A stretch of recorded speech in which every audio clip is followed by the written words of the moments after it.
The iPhone Air is, to a degree, exactly what we were expecting. Apple's thinnest iPhone ever, measuring just 5.64mm. It feels light, balanced, and durable thanks to a grade 5 titanium frame and ceramic shield glass. In the hand, it is sleek and refined. I have been using my Sky Blue unit for a week now and it is still turning heads. The 6.5-inch Super Retina XDR OLED display is excellent. It is an always-on display that supports ProMotion, HDR, and brightness up to 3000 nits.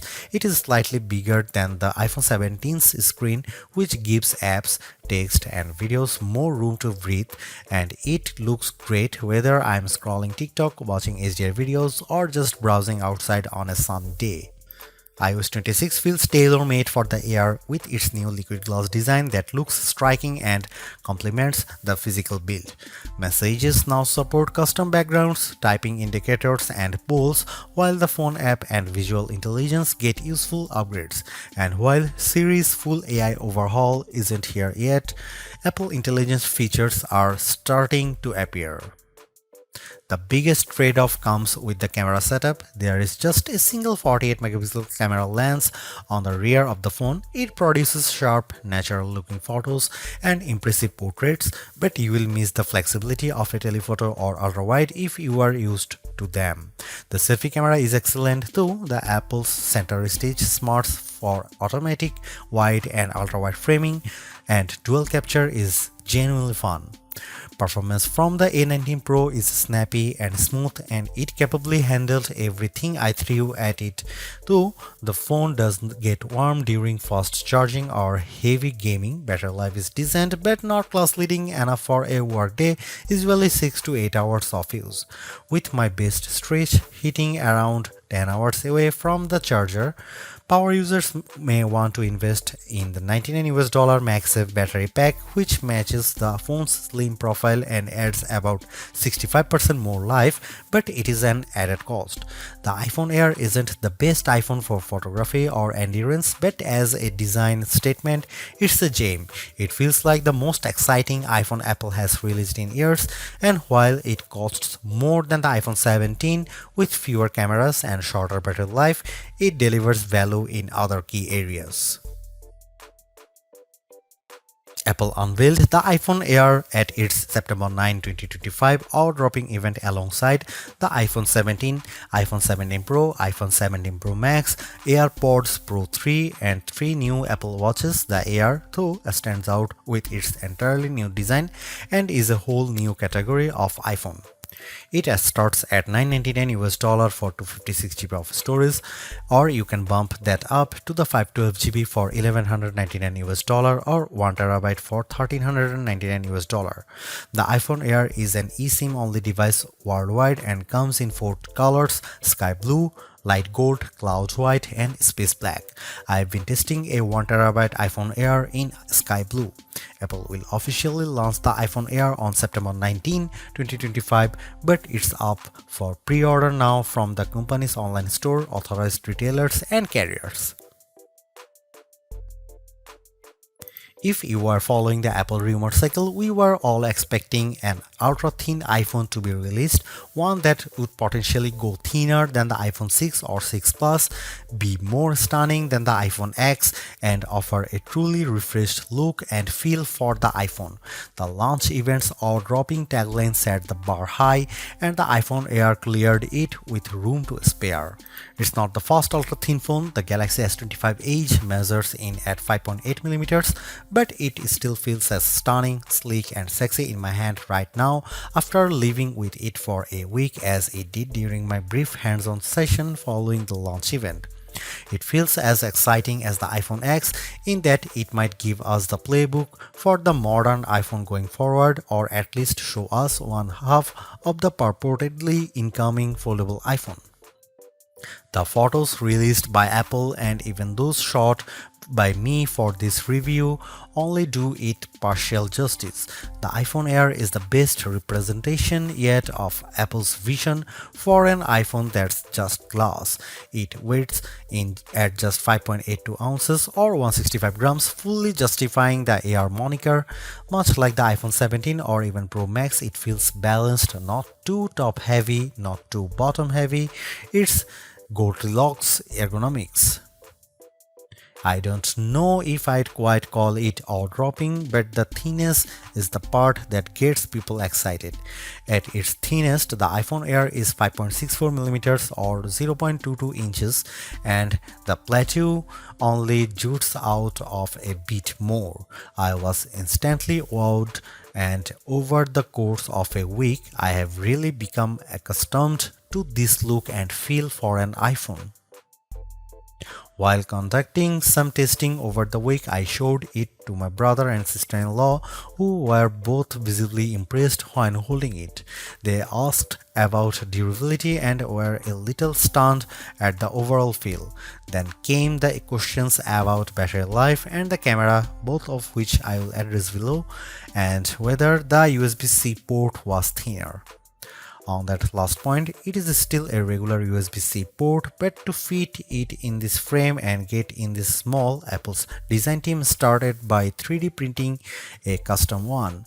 And given how thin this phone had to be, Apple went back to grade 5 titanium for the shell and sides of the device. To further enhance the looks, it has a polished finish. My Sky Blue review handset is different from the MacBook Air and iPad Air colors of the same name. It is a bit lighter and pastel-like.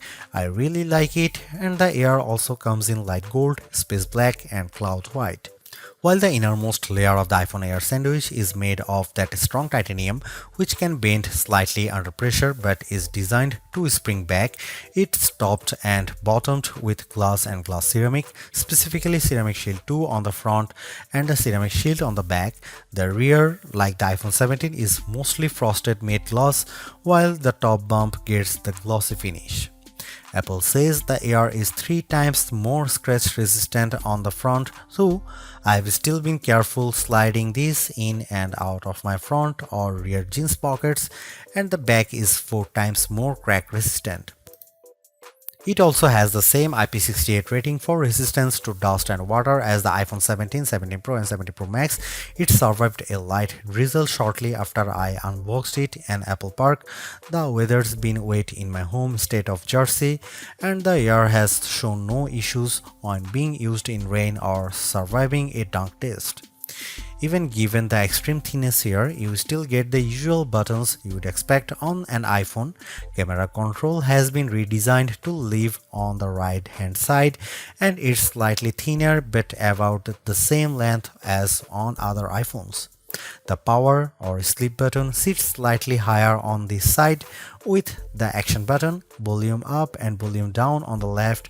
The main mono speaker lives at the top of some microphones, and there are 2 other microphones either side of the USB-C port on the bottom. This design does, as mentioned, only leave room for a single camera and likely a smaller battery inside, but Apple has also dropped the SIM card slot worldwide and opted for eSIM to save some space. The iPhone Air is stunning, attracts a lot of admiring glances, and feels like biggest refresh in iPhone design we have seen in a while. Yes, it's the same key parts, just compressed, but in use it feels like the perfect showcase for iOS 26.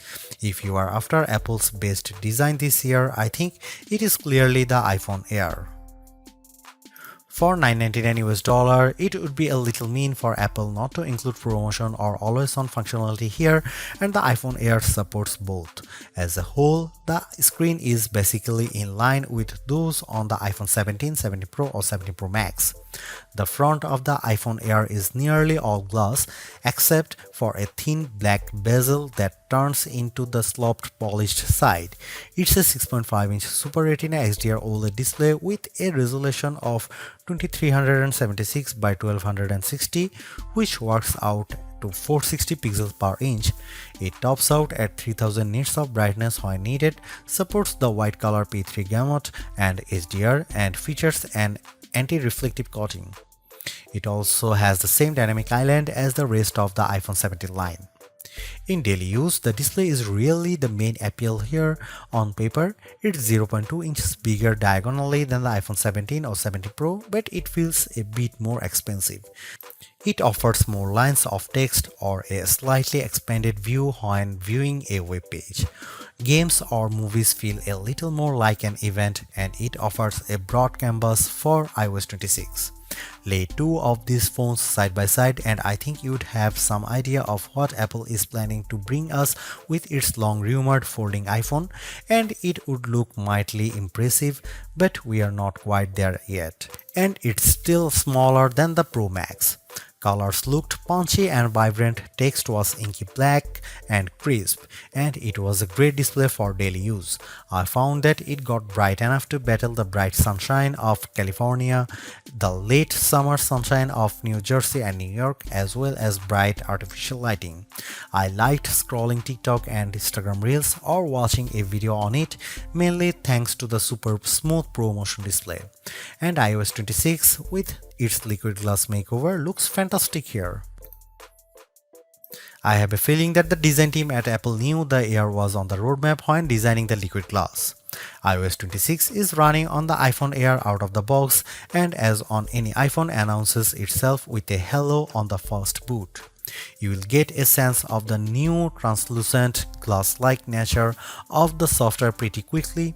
It's mostly visible in how notifications refract over your wallpaper or up top with whatever is behind the element. I especially like the way the bottom menu bars look like this, although legibility can be an issue at times depending on what's behind the element. You'll also notice a difference if you use light mode or dark mode. The redesign is only a portion of iOS 26 as Apple's latest OS introduces a number of new features. I am keen to put many of the new parts of messages to the test with my friends and various group chats. With the latter, you will now get typing indicators and you can set a custom background for any message group or individual. This will, I have a feeling, be an especially tough test for legibility with the liquid glass components. You also have the option to add polls in group messages, which is a fun way to decide on activities or maybe pick a restaurant. The phone app is entirely new, though you can switch back, placing your favorites up top, and below that is a combined list of outgoing and incoming calls, missed calls, and even voicemails. It can be a lot to process at first, but after months on the beta, I am more or less used to it, although I have switched back to the original setup occasionally as the new one makes voicemails a little harder to track down. You can also use live translation during calls, which can be helpful for international travel, and I especially like the wait on hold feature. Visual intelligence, which is engaged with a long press of camera control, is a bit smarter here and now identify events to add your calendar and integrate with apps that add support with the API. However, we are still waiting on the full AI-powered Siri, and many of the new Apple Intelligence features aren't front and center here. This is where the compromises necessitated by the iPhone Air's unfeasibly thin design begin. The iPhone Air only features a single 48 megapixel fusion camera on the back. It can shoot at 1x, a sensor crop in 2x, or a maximum digital 10x, but the quality falls off noticeably with the latter. I'll cut to the chase here. If you are after the iPhone with the best cameras or even just some variety for shooting, this is probably not it. Here are some camera samples of the new iPhone Air.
The iPhone Air delivers remarkable performance in a super thin and light design that's very durable.